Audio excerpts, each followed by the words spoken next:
สร้างก่อนเนาะเฮาก็นัดลมกันหั่นแหละเรื่องเฮือนเรื่องซ่านพี่น้องเอ้ยแลทางแบบของเบาพรทางน้ำข่อยก็มีเนาะแบบมีอันนี้คือผู้ใหญ่ทางของข่อยนี่เพิ่นสิส่งมาแบบนี้เบิ่งเด้อเดี๋ยวข่อย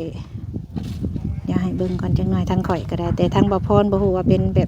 แบบคือข่อยบ่อนอยู่ก็อยู่นี้แบบว่าตารางแบบว่าแบบรถใหญ่มากก็จอดอยู่หันอยู่ในพุ่นหรือระเบียงออกเพิ่นให้จงแบบว่ามันเฮือน8x5เนาะแล้วบัดนี้แหละเพิ่นจะฮู้ว่าค่าสร้างนี่รวมทั้งหมดแบบให้แล้วเบิดเลยนะเพิ่นจะฮู้นะว่ามันสิประมาณเท่าใด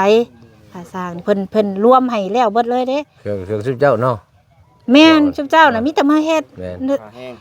แม่นซุมเจ้าน่ะมีแต่อุปกรณ์ซุมเจ้าและเครื่องตัดเครื่องเลื่อยเป็นหยังและของเฮา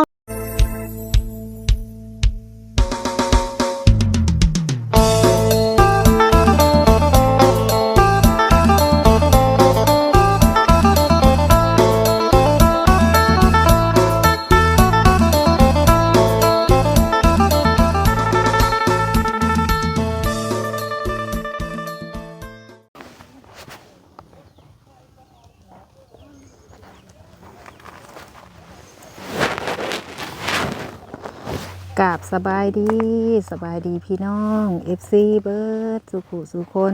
สุหม่องสุบอนเด้อพี่น้องเด้อเพราะว่า FC ทั้งฝั่งลาวฝั่งไทยและต่างประเทศยินดีต้อนรับเข้าสู่ซ่องสาวบุญมาบ้านเฮาคือเก่าพี่น้องเอ้ยพ่อกันตอนนี้พี่น้องยามบ่ายเนาะตามที่ได้นัดหมายกับทางสร้างว่าสิมาคุยกันเรื่องเฮือนของน้องอาเบยนี่แหละเพิ่นกำลังสิมาว่าสันบ่าวพรบอกเนาะก็มีทางแม่FC หลายคนพี่น้องที่วันแนะนำสาวบุญเอ้ยเป็นยังคือบ่เอาสร้างรถว่าสันเนาะพี่น้องเลยอันนี้ก็ขอบใจเด้อเนาะทางแม่ FC ที่เพิ่นแนะนำทั้งสาวบุญก็อยากได้อยู่แม่เอ้ยเนาะอยากได้สร้างรถเพราะว่าเฮาฮู้จักเพิ่นมาโดนเป็นเวลา2 ปีแล้วการเฮ็ดเฮือนเฮ็ดซ่านเฮาบ่ได้อธิบายหยังลายมากมายเพราะว่าเฮาฮู้จักกับเพิ่นขอแต่มีเครื่องของมีไม้มีครบเอารูปแบบเพื่อนให้เบิ่งเอาประมาณซำใดน้อยใหญ่ซำใดเพิ่นจัดให้เฮาบ่จำเป็นต้องมานั่งบอกเพิ่นสบุญอยากได้ทางสร้างรถเนาะ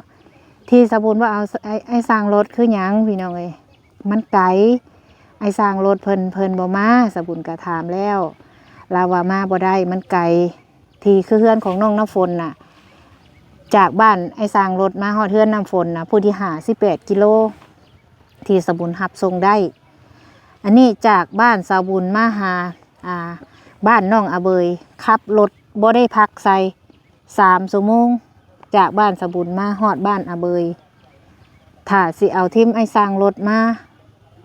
เพิ่นมาบ่ได้มันไกลพี่น้องเอ้ยถ้าสิหับสิส่งถ้าเพิ่นสิมาพักอยู่พี่เพิ่นก็มาบ่ได้เพิ่นมีครอบมีครัวต้องรับผิดชอบลูกเต้าเพิ่นก็ยังบ่ใหญ่สบุญอยากได้คือการสร้างรถเนาะขอบใจเด้อทั้งแม่ FC แล้วก็ทั้ง FC ที่แนะนำให้สบุญเอาไอ้สร้างรถก็ขอบใจหลายๆเพราะว่า FC สบุญเพิ่นก็ติดตามสบุญมาโดนเพิ่นฮู้เนาะว่าไอ้สร้างรถเฮ็ดงานละเอียดแบบเข้าใจง่ายบ่ต้องอธิบายอย่างมากมายอันนี้เฮาก็ติดตามไปเบิ่งน้ำกันพี่น้องเพิ่นก็เคยเฮ็ดมาอยู่เพิ่นก็เคยเฮ็ดเฮือนเฮ็ดซ่านแต่เพียงแต่เฮายังบ่เคยเฮ็ดเวียกร่วมกันกับเพิ่นเฮาก็ยังบ่ฮู้ว่าเพิ่นเฮ็ดเป็นหรือบ่เป็นอันนี้เฮาก็รุ่นติดตามกันไปน้ำกันทุกคนถ้าเพิ่นเฮ็ดบ่เป็นเพิ่นก็คือสิบ่กล้ารับงานเนาะทางบ่าวพรเพิ่นก็ถามอยู่ว่าเพิ่นก็เคยเฮ็ดเฮือนอยู่เพิ่นก็เป็นสร้างเฮ็ดเฮือนนี่แหละเพิ่นก็ได้เฮาก็เว้าไปก่อนบ่ได้ต้องรอเบิ่งผลงานการเฮ็ดเวียกเฮ็ดงานทุกคนเฮาบ่ได้เฮ็ดเวียกร่วมกัน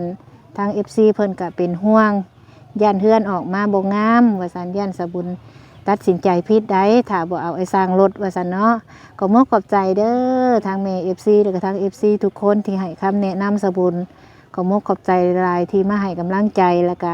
คอมเมนต์มาแนะนำขอบใจหลายๆอยากได้อยู่มันอยู่ไกลถ้าว่าอยู่ใกล้อ้ายเพิ่นมาให้ได้อยู่เนาะเฮาก็ได้คุยกับทางไอ้รถอยู่เพราะว่า มื้อก่อนๆเพิ่นก็โทรมาเล่นน้ำสะบุญถามว่าเป็นเวียกไก่นี่เพิ่นบ่มา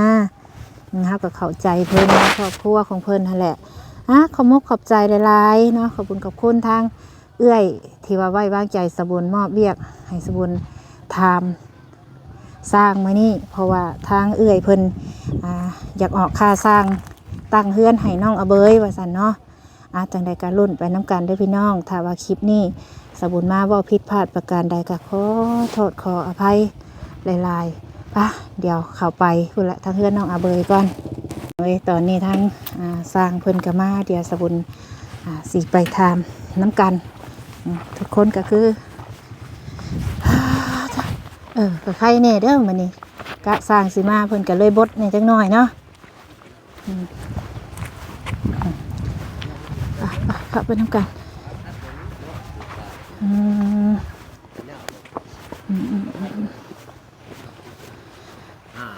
แม่พูดแปดแม่พูดไปเงาตั้งไปฮอด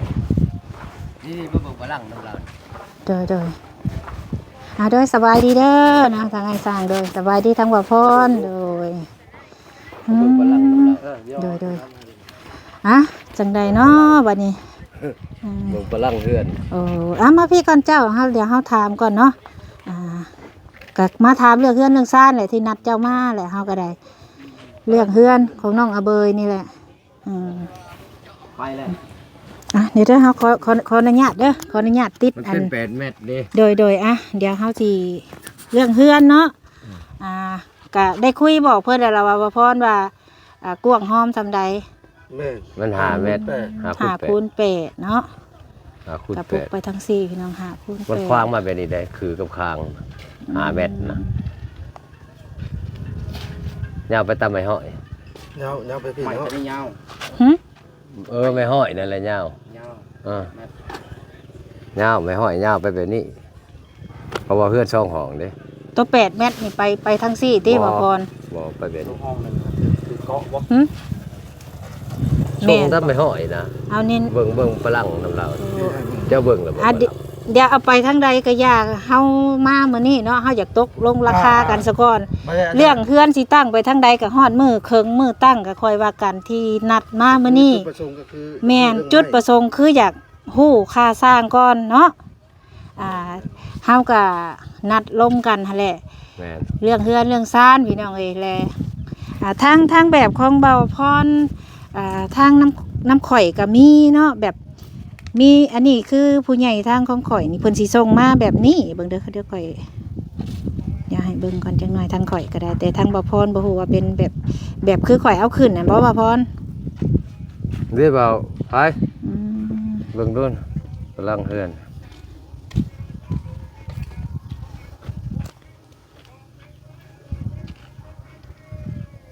นี่เด้มันยาวตามไม้ห้อยมันเกาะมันเกาะน้ำลงน้ำไม้ห้อยเกาะตำทวานมันบ่แม่นว่าอันนั้นได้มุ้งหรือมุ้งชี้อันนั้นมุ้งอันใช่เบิ่งเด้อเกาะห้องนึงบ่อนอยู่ก็อยู่นี้แบบว่าตารางแบบว่าแบบรถใหญ่มากก็จอดอยู่หั่นสมุดนะเจ้าน่ะอันเพิ่นนี่เป็นหัวหน้าบ่หรือว่าแนวใดน้ำกันนั่นแหละน้ำกันเบิด2มีไผหัวหน้าลูกน้องดอกยันว่ามีผู้ออกแบบนะแล้วคิดน้ำกันบ่มีแต่เอาแบบให้แล้วก็เฮ็ดตามแบบทุกเจ้าเฮ็ดทุกเจ้าอยากได้และเพิ่นหลังคาของเพิ่นสิทางข่อยน่ะเพิ่นเลือกมาแนวนี้หลังคาธรรมดาแม่นเพิ่นเอาคือกันนี่แหละซ่องเฮือนน่ะแบบเดียวแต่สิเปลี่ยนแต่หลังคาเพิ่นว่าเอาแบบง่ายๆเพิ่นว่าบ่คือเลยของเจ้านี่ยุดครึ่งนึงมันเข้าเด้มันเข้าไปทานเด้ของเจ้ามันสิเป็นคือลังกบตัวนี้มันบ่แม่นตัวนั้นเป็นลังกบราคาแบบนี้นี่ราคาแบบนี้เลยของเราราคาแบบนี้แบบอันนี้เพิ่นเอามาแบบเฮ็ดแบบง่ายแน่เพิ่นว่านะอันนี้นี่เป็นง่ายนั่นแหละตัวนี้น่ะเป็นแบบของบ่าวพรแม่นบ่แม่นตัวนี้เป็นแบบบ่าวพรแต่ว่าทรงเฮือนนี่คือกันเปลี่ยนตารางซื่อตัวนี้มันเป็นลังกบแม่ตัวนี้เป็นลังกบบัดนี้ทางผู้ใหญ่ข่อยน่ะเพิ่นเลยว่าเอาแนวนี้เป็นหยังเพิ่นว่ามันสิได้เฮ็ดง่ายและค่าสร้างของเพิ่นก็อาจสิลดลงมาอีกเพราะว่าตัวนั้นมันคันห้องนึง ส่งได้บ่ส่งใส่โทรศัพท์ นะ เอาชงใส่โทรศัพท์เจ้านะปลอดภัยเบิ่งแบบมัน ห้องนอนนี่มันสิเป็นห้องแบบมันสิมี2ห้องนอนเด้ตามที่เห็นเนาะมันมีประตู2ห้อง แม่น เพื่อนมัน8คูณ5เนาะว่าพอเนาะทางผู้ใหญ่ข่อยน่ะเพิ่นมักหลังแนวนี้ บอกว่าอยู่นี่ตลอดบ่เบิ่งเขาถ่ายรูปเอาก่อน นี่ส่งเขาขอเป็นวิดีโอเลย เอาตัว วิ นี้ ดีโอเขาก็สิ แคปเอาให้เด้เห็นบ่เห็นบ่มันอยากเหลื่อมได้เนาะยามมันแหลก แดดเนาะ เห็นบ่ เมื่อ แล้วจังถ่ายเอาก็ได้ทรงเฮือนน่ะคือการต่างแต่หลังคือซื้อแม่นแล้วอ่ะ ธรรมดาตัวนี้ เดี๋ยวนี่เด้นี่มัน ยาว มันคือกัน ยาวไม่ห้อย มันต่างแต่หลัง ยาวน้ำไม่ห้อย อันนี้มันสิแบบธรรมดาแล้วก็ลบทั้งเทิงคือซื้อบัดคือกรุ๊ปน่ะมันสิลบอยู่4ด้านเด้ทั้งเทิงอีก ตัวนี้เป็นลบธรรมดา แม่นนี่เป็น ธรรมดา เป็นหลังเฮือนธรรมดาคืออันนี้นะตัวนั้นน่ะมัน แต่ของนอนมันสัตว์อยู่ในตัวนี้อยู่ในพุ่นตัวนี้ระเบียงออก เพิ่นแบบเพิ่นให้จงแบบว่ามันเฮือน8คูณ5เนาะเพิ่นว่าจงข้างละเม็ดแบบเป็นระเบียงหันนะ แมน ไกลหันละเฮ็ดห้องนอนแล้วเพิ่นจงแบบว่าข้างนี้ก็ออกเม็ดนึงเลยเฮ็ดไม้พนักระเบียง ใส่ หันนะ ติ่งนะ โดย ก็ไล่แล้ว แล้ว เลยค้างก็ได้ดื่มค้างดื่มมะนาวพี่ ก็อยู่ทางในนี่มันสิมีห้องน้ำกับเพื่อนครัวก็ซ้ำนี่แหละ ตัวนี้มันหมดเท่านั้นแล้ว แล้วเฮาสินี่เนาะมันสิเป็นจังซี่อันนี้น่ะมันสิเป็นด้านเทิงหัวนี่ เออ นี่มันเป็นด้านเทิงหัวนอนแล้วมันสิห้องน้ำอยู่ในเนาะอันนี้เพิ่นผู้ใหญ่ทั้งเฮาเพิ่นส่งมาให้เบิ่งหั่นนะแต่เพิ่นว่าคืออันที่รูปของเอาขึ้นมานั่นก็งามแล้วแต่หลังมันยันว่าเพิ่นเฮ็ดมันยากนะเพิ่นก็เลยอยากเอาแบบสบายแต่ทรงเดียวกันหมวดเดียวกันเบิดเลยเปลี่ยนแต่หลังคา 6คูณ8 แต่เป็นจะได้เรื่องยากบ้านรู้ว่าเหตุได้บ่ ตัวนี้ก็อีกตามคันว่าแล้วก็อีกตามราคากันหั้นนะยากหรือง่ายก็บ่วาย ตัวนี้นะ อ่า หลังคามันก็ ตัวแรกก็ โอเคมันเป็นหลังแบบนี้ หลังแบบนี้ หนึ่งตัวมันเฮ็ดง่ายก็ราคามันก็สิอยู่ในปกติ อันนี้เนาะ ถ้าว่าราคายากมันก็สิดึบๆขึ้นอีกแล้วเว้าเนาะ คันคือว่าเฮ็ดนะว่าเพราะว่าผู้ใหญ่คนเพิ่นตกลงเอาหลังธรรมดาตัวนั้นนะเพิ่นว่าหลังตัวนั้นมันสิเป็นมุมกรุ๊บเนาะแล้วบัดนี้เพิ่นแล้วเปลี่ยนเป็นทรงธรรมดาซะมีแต่ลบซื่อๆแล้วก็ใส่แล้วก็มีแต่อยากถามราคาของเพิ่นหั่นนะ ก็เอาตามแบบของชาวบุญก็ได้ แม่น ตามผู้ใหญ่ของชาวบุญยังไง แม่นแบบว่าฟ้ามันเพิ่นก็ใส่ฟ้าไม้สลา แล้วก็ฟ้าไม้สลาห้องนี่มันสิเป็น2ห้องนอนเป็น2ห้องนอนทั้งรุมแล้วมีห้องน้ำแล้วก็เป็นห้องครัวอยู่ในรุมเลยคือตามที่เห็นในรูปเนาะแล้วบัดนี้แหละเพิ่นจะฮู้ว่าค่าสร้างนี่ รวมทั้งหมดแบบให้แล้วเบิดเลยหั้นนะเพิ่นจะฮู้นะว่ามันสิประมาณเท่าใดค่าสร้างนี่เพิ่นรวมให้แล้วเบิดเลยเด้ เครื่องซุปเจ้าเนาะ แม่นซุมเจ้าน่ะมีแต่มาเฮ็ด แม่น ขาแห้ง แม่นซุมเจ้าน่ะมีแต่อุปกรณ์ซุมเจ้าหั่นแหละเครื่องตัดเครื่องเลื่อยเป็นหยังและของเฮาน่ะซื้ออุปกรณ์ให้ทุกอย่าง ว่าเบิ่งรถแล้วเจ้า ซุมเจ้าลองคิดเบิ่งคันคิดบ่ออกมื้อนี้ก็ มือใหม่เนาะ คิดได้เลยก็ ผู้สิเฮ็ดนํก่อน ปรึกษากันเนาะ ให้คุยกันเบิ่งว่าเฮือนก็คือซ้ำนี้แหละแล้วเฮาอยากคุยให้ตกแตกนํเลยได้ถ้าว่าซุมเจ้าได้ราคาเท่าใดก็ บ่ได้แม่นเฮ็ดผู้เดียวเนาะ แม่น สิว่าน้ำบ่พรดอกเอาแบบนั้นก็ได้ ตั้งนั่งไปเลยมีเฮือนบ่ ลองคิดเบิ่ง เออ คิดบ่ได้บ่มื้อนี้หาลองคำนวณเบิ่งหั่นนะลองคิดเพิ่นอยากรวบรวมแหละเพิ่นอยากให้เงินค่าสร้างสินะเพิ่นรวมกะว่าเท่าใดแบบนี้คุณเจ้าเคยเฮ็ดเท่าใดหั่นนะที่ ห้อยมันล่างตีนขึ้นอยู่นี่มันแล้วมันสำเร็จรูปเด้ ก็เจ้าก็ลองเว้าเบิ่ง เนาะ เจ้าลองเว้าเบิ่ง แต่นี่ข้าว ว่าเท่าใด ล่างตีนขึ้นอยู่ได้ตัวนี้น่ะ แม่นล่างกันอยู่และเครื่องนี่เพิ่นซื้อให้เบิดเจ้าก็ลองคิดเบิ่งว่า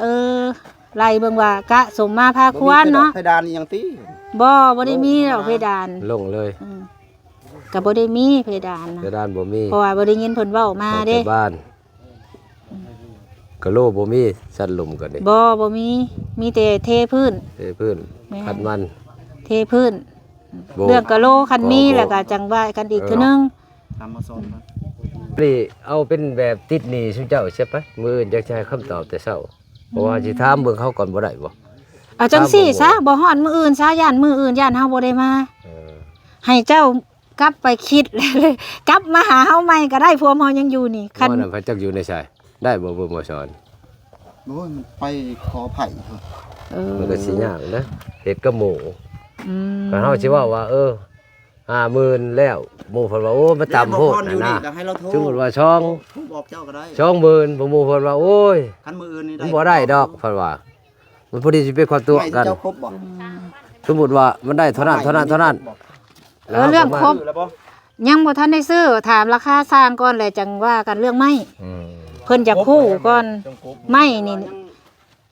คันว่าบ่มีผู้เฮ็ดก็สิบอกให้สร้าง ไม่ก็ เรื่อยไม้ เราเฮ็ดเองนี่ผู้นี้ คุยตัวนี้มันตกแตกว่าซุมเจ้าราคาเท่าใดมัน บ่ได้ได้ อืม เพราะว่าหม้อนั่นก็นี่แหละเขาสิว่าเฮาหับ คือข่อยเว้าว่าแหละมันบ่พอดีพองามพอดีหมู่ซิตี้เฮาผู้เฮ็ดนํกันหั่นนะเรื่องแบบนี้โยเอาแบบให้เลยเฮ็ดให้ได้อยู่ดอก ก็เอาพอดีพองามพอดีเพิ่น แม่น พอดีโตเพราะว่า แม่น คือทางนี้ก็อาศัยเงินผู้ใหญ่นะ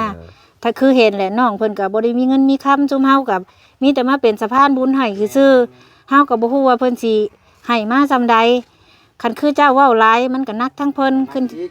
คันคือซุมเจ้าเว้าถือมันก็นักทั้งเจ้าแหละให้คิดว่าแนวใดมันสมมาพาควรน่ะนะ ไม้มันบ่คือเฮือนปูนนี่เนาะ เดี๋ยว สิกินไล่เอาแม็ด เครื่องดินเครื่องไม้ได้อันนี้นะ ก็แม่น เครื่องดินเครื่องไม้ เออ ทั้งหลุมน่ะเป็นดินทั้งเทิง ดิ น่ะ น เป็น ดิน ไม้ ห้องหนึงเท่านั่นแหละ แล้วเจ้าว่าเครื่องดินเครื่องไม้เรือนสองชั้น ไล่เบิ่งเฮือนมันก็บ่ได้ใหญ่ปานใดก่อขึ้นมันก็มีแต่ก่อ4เมตร ซื้อ ก่อก็4เมตรห้องหนึงเนาะ ยาว8ก็ซ้ำว่า6คูณ6นั่นแหละตกเท่านั้น บ่ฮอดได้4เมตร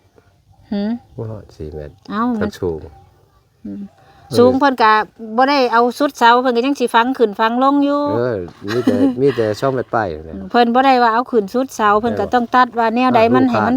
เหมาะสมเพื่อนหั่นแหละแนวใดมันงามน้ำตาคนมอง ถูกต้องแล้ว เพราะว่าเพิ่นฟังเพื่อเพิ่นเอาเสานี่คือเพื่อเพิ่นฟังลงเนาะบ่พอเนาะ เอา40 แม่นเพิ่นฟังลงแล้วเพื่อเพิ่นเทพื้นขึ้นอีก แม่น เพราะว่า ต่อหม้อเด้ เพราะว่าต่ำหลายแหละย่านน้ำมันแหละเพิ่นก็เพื่อขึ้นเพื่อลง เทกันเปื้อนมาก็10เซน เบิ่งไปว่าเพิ่นสิให้เฮ็ดแนวใด แล้วสิได้ทมอีกแล้วนี่ คันคือสิถามว่าแต่โครงห้างนี่ก็สิถามหมู่อีกคือเก่า แม่น โอ้ ขอถามก่อน มันเฮ็ดช่องคนมันก็เฮ็ดบ่รอดนะ โอ้ อันสิเฮาสิว่า คนนั่นแหละ 4คนมันจังไวมันขึ้นช่องชนเด้ขึ้นช่องเช้าเลยเด้ปุ๊บปั๊บปุ๊บปั๊บปุ๊บปั๊บ เพิ่นยังให้คำตอบบ่ได้คันเฮาสิให้เพิ่นไล่ไม้มันก็ยังบ่ได้ว่าเพิ่นเฮาต้องฮู้คำตอบค่าสร้างก่อนคันสิไปไล่ไม้ก่อนแล้วทั้งเทื่อเพิ่นเว้าแพงบัดเฮายังบ่ให้เพิ่นเฮ็ดปัจ แพง จิ อยู่แล้วไม่ฮะเจ้าซื้อแพงอยู่แล้ว แพงอยู่ก็ ข้างนี่น่ะ โอ้โห มันได้ส่งออกมาบ่แม่นแต่6เมตรข้างนี้เมตรหนึ่งข้างนี้เมตรหนึ่งมันเป็นมณฑลเด้ยายลูกติ่งมันออกทุกด้าน บ่แม่น บ่ มันเอาสุดซำนั้น เออเข้าใจ เจ้ายับพาเข้ามาสิซื้อมันก็เฮือนยังซ้ำเก่า เข้าใจ นี่เจ้าลองแต้มเบิ่งเอานี่เราแต้มนี่ อันนี้เฮือนบนอยู่ เออ ยับอยู่นี้ แม่น แม่น นี่บ่แม่นสิไปยับออกไหมบ่ มัน แม่น ไปทางบางห้อย มันยับตัวนี้นี่ระเบียง มันไป ติ่งข้างนี้ข้าง แม่ นี้ น มันไปละแม่ห้อย นี่สมมุติ อยู่นี่ นี่น่ะเบ้านี่สมมุติเนาะเฮือนอันนี้8เมตรแม่นบ่ แม่นเลย คูณหานี่บัดนี้ชุมเจ้าสิขันห้องเอาเนาะชุมเจ้ามาขันเอาสาขานี่ แม่น มานี่ แม่นเลยตัวนี้ นี่ตัวนี้นี่ให้มันเป็นระเบียงนี่อันนี้น่ะมันเป็นห้องนอนลงมานี่น่ะมันเป็นขั้นใด แม่น มันบ่ได้ยับออกได้ บ่คันยับคือเราเจ้าเว้าหั่นต้องยับแนวนี้ อืม ยับนี่ คือเราเว้าอันน่ะคือเราเว้าอันนั้น มัน มัน จ บ่ ง แม่ ระเบียง น อยู่เนาะ ยับ เสา ห้อง อยู่ นอน ใน เขา ตัวนี้มันเช้าอยู่ใน ห้องเขาใน แม่น ตัวนี้ อันนี้ ยับห้อง ยับ เขา ห้ ใน องเขาแม่น ทางบ่พรสบายดีเด้อเรียนว่าละถ่ายชิ โอ้ยจะเข้ากล่องอยู่เนาะ โอ้ย เอาเท่านั้นแล้วมีแต่เว้ากันแบบนั้นแหล้ว ติดหนี้ก่อน มันบ่ได้แล้วก็บ่ถามหมู่ก่อน ถามหมู่หลายคนก่อนเนาะ บ่พอนอนอยู่นี่ที่ นอนอยู่บ่พรน่ะ ประเทศแต่2คนนี่อยู่มันเฮ็ดเป็นหัวร้อนได้เว้า จุ๊บเจ้าจักคนเฮ็ด 4 4คน กับปกติเนาะ มัน ก็ จะ ต้อง ไว้ สื่อสารถึงกัน มุ้งนี่แปลว่ามุ้งละสิ่งเนาะ แม่นนุ่งฮารุซิ่ง กะโลตัดแต่ด้านตัดเนาะตัวนี้ บ่มี ใส่บ้านเรียบร้อย เพราะว่าเพิ่นก็บ่ได้เว้ามาเด้ตัวนี้ อืม เรื่องเพดานเพิ่นก็บ่ได้ใส่ดอก บ่เว้าก็บ่เขาคือ ถ้าว่าเพิ่นมีบางทีเพิ่นก็สิแจ้งมานํหลังก็มีเฮาก็บ่ แจ้ง ฮู้ ก็เฮาก็ไล่กันอีก แม่ ว่านั่นน่ะ อันนี้มันเป็นเฮือนธรรมดาก่อนหั่นนะคันว่าคือว่าเพิ่นตกลงเห็นก็เบิ่งนํกันแล้วจักเพิ่นสิเว้าซำใดเนาะเฮาก็ยังบ่ฮู้ว่าพรนี่จักเพิ่นสิเว้าขึ้นหรือลงก็เว้าขึ้นสูงก็ย่อบ่เว้านักก็ย่อบ่ขึ้นเฮาก็ได้จักสิว่าจังใดคือจุมเจ้าเคยเฮ็ดเฮือนอันธรรมดานี่เด้ถ้าเคยเฮ็ดที่ผ่านมาแบบเพื่อนเวลานี่ มีแต่เฮือนปูนธรรมดา เฮือนปูนแบบสมมติว่าเฮือนปูนคืออัน8x5ไปสิเป็นเฮือน มัน ทรงโมเดิร์นไปสิชุเจ้าเอาเท่าไรแบบแล้วขึ้นเบิด ไล่ที่คืออยู่นะ ตัวไหนเป็นขั้นตอน มันเป็นขั้นต โอ้ อน สมมติเฮือน12ต้น ตั้งเสากับเสาละพัน เทคานตั้งเสา โอ้ มันตกอยู่ใน15ล้านคานพาเสานี่ ตั้งเสาหรือว่าทั้งกอ แคบกว้างอีก15 กว้างห้อมนะ คันห้อมกับบ่ฮ้อม สมมุติว่า8เมตร10เมตรนั่นนะ สมมติว่ายกเป็นเสากับเสาละพัน บัดนี้ขึ้นโครงหลังคาราคาหนึ โครง ง หลังคานั่นบัดนี้ไปตัดโครงหลังคาอีกเฮาก็ว่ากันอีกบาด โอ้ นี้ แบบราคาเท่าไรเป็นสมมติโครงราคาเฮือนอัน12ต้นสิเอาเฮือนทรงโมเดิร์นนี่ สมมุติเด้อนี้ แม่นคือชุเจ้าเฮ็ดเฉพาะขึ้นโค้งนี่ ห้อยขึ้นโครงบัดคาจอดคาเพียงแต่ บ่แบบไม้นี่ แต่ ไม้ ลัง นี่ แบบไม้นี่มันชุเจ้าเคย มัน เฮ็ เฮา ด ก็บ่ได้เฮ็ดจักเทื่อเนาะว่าสิค่าเลยสิค่าได้ โอ้อันนี้ที่เฮาเคยเฮ็ดมาเนาะเฮาสิเล่าให้ฟังถ้าสมมุติเฮือน12ต้นเนาะต้นละพันกับ12แม่น ทั้งกอแอลเทคาน แม่น บัดนี้ขึ้นโค้งนี่เพิ่นก็เอา12อันที่เฮาเคยเฮ็ดตามสายบุญแม่นขึ้นโค้งมุงหลังคาเรียบร้อยนี่12,000บัดนี้มากอเฉพาะกอบัดนี้อันนี้ตามที่เฮาเคยเฉพาะกอนี่ก็12,000ค่ะเอาหั่นนะบัดนี้ค่าสาวนี่ก็ ต่างหากอีก ต่างหากอีกบัดนี้เพิ่นก็สิรวมกันในนี้แต่ว่าทางเจ้าเฮาบ่ฮู้ ก็ว่าแล้วเฮามาบวกรวม ม ก็บ่นักบ่นาดอก ก็บ่นักก็นักเติบอยู่ได้สิว่า จับแสนไป ฮะ ก็เรือนใหญ่น่ะแสน ใหญ่สมมุติว่า10เมตรนะ ตกอยู่โชว์แสนไปพุ่นแหล้ว เคยเฮ็ดให้คนมากอ่ะบ่ได้ฮอดบ่ได้นั่นเทื่อก็12คูณ แบบลังหน่อยนี่ 12คูณ6สินะซุมเฮาเคยเฮ็ดเฮือนเวลาน่ะแล้วก็9คูณ7สินะเคยเฮ็ดนะโอ้สาจังตามที่เพิ่นว่าเนาะมื้อนี้มาบ่ได้เนาะมาอีกน่ะต้องคุยกันมื้อแลงก่อนลองเว้าเบิ่งนี่เด้อตกลงกันเบิ่งว่าโอ้เอาให้มันพอดีพองามหั่นนะแหละทางเฮาก็สิได้ไปแจ้งทางผู้ใหญ่เพิ่น ไม่6คูณ8เนาะ ก่อน ตกลงกันว่า6คูณ8 ตัวนั่นแหละเดี๋ยวจังนั่นเดี๋ยวค่อย รา คุย คา ตัว มัน นี้ ขึ้นกับไม้แคบกว้างนี่แหละราคาครับ เรื่องไม้น่ะเฮาบ่เอาดอกหน้า18น่ะมันใหญ่โพด เสาซุมเจ้าน่ะ18น่ะ16พอดีน่ะ15 เพิ่นสร้างมาคันไม้นี่เฮาสิเอาแต่หน้า15เฮ็ดคือมันนี่เฮาสิเอาแต่อันคือเดียวบ่ได้เอาขนาบไปทั้งลุ่มคันสิสั่งไม้ค่ะ ตัวนี้น้ำแล้วเป็น นาบทั้งลุ่มนะแต่ว่าคุยตัวนี้ตกแตกก้อนใหม่จังมันสิเป็นจังใดหั้นนะ คือเดียว ราคาสร้างเฮ็ดก็เนาะ คือเดียว เดี๋ยวคุยเบิ่งราคาก่อนบ่ทันได้ตกลงราคาปัจสิไปคุยเรื่องใหม่มันบ่คือติคุยตกราคารับเฮ็ดแล้วแหละจะไล่ไม้เฮาเด้อจะจดมาเด้อนี่แบบว่าเฮาคุยราคาตกแตกแล้วเฮาจังว่าข่อยสิเอาไม้อันนี้แหละให้เจ้าจดให้เฮือนหลังนี้มันสิมีไม้หยังแน่มีไม้จักเซนเนาะมื้ออื่นเพิ่นจะให้คำตอบเพิ่นว่ามาสาเดี๋ยวเอาอันนี้เฮาก่อนเนาะโดยได้พี่น้องเคยคุยกับทางสร้างเพิ่นก็ยังบ่สุดขาดเนาะมันสร้างเพิ่นทีมเพิ่นก็มี4คนเพิ่นว่าเดี๋ยวจังใดถ้าว่าเพิ่นคุย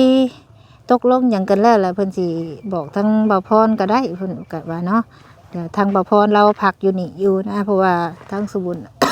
ยันมาสวยนะคะเพิ่นมาก็ให้เพิ่นบอกน้ำทั้งบ่าวพรเพิ่นก็ได้ว่าเพิ่นสิเว้ากันราคาจังใดคุยน้ำไผก็ได้เนาะคุยตกเตะกันแหละพี่น้องเอ้ยวันนี้ก็ได้คุยกันเพิ่นก็ยังติดหนี้ว่าซั่นยังให้คำตอบบ่ได้ ต้องคุยราคากันซะก่อนว่าซั่นเนาะในใดก็จังว่ากันอีกเทื่อนึงพี่น้องเอ้ย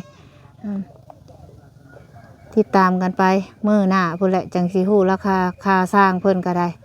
จักเพิ่นสิเว้าเท่าใดแน่สำหรับคลิปนี้สบุญขอโตมลาภาษาก่อนเด้อพี่น้องเด้อพบกันใหม่ในคลิปหน้าสำบายดี